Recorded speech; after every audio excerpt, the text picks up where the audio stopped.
Drowning happens so quickly. And it can happen in 30 seconds. It's so fast, and it's silent. So I knew I wanted to keep him safe around the water. I knew that included swimming lessons, and I had gotten him in swimming lessons, getting used to the water, not so much learning what to do in the water. So I wanted something else to help me with keeping him safe around the water. Everybody was recommending puddle jumpers. We started him in a puddle jumper from the time he was around a 1-year-old.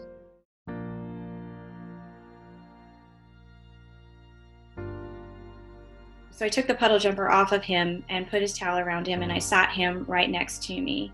And then I turned to tell my friend something, and then when I looked down to check on Judah again, he had already slipped off.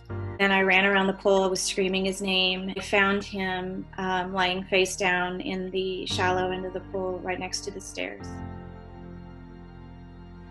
He would go into the water with the puddle jumper on every single time he went into the water.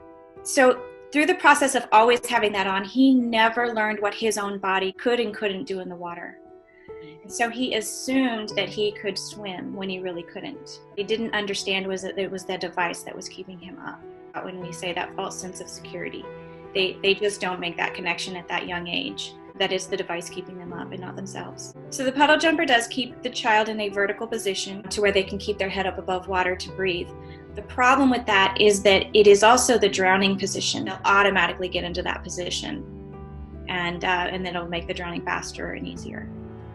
The basic message is not to use flotation devices with your children during swim times, because all of them will give that child the false sense of security. However, the puddle jumper in particular also causes other problems. It causes that vertical positioning in the water, whereas a lot of life jackets, if they're made well, they will actually pull a child onto their back to get them into a floating breathing position. So they don't have that same issue as a puddle jumper in that regard. I always say that I get to carry his legacy with me. Your life is saving these little lives.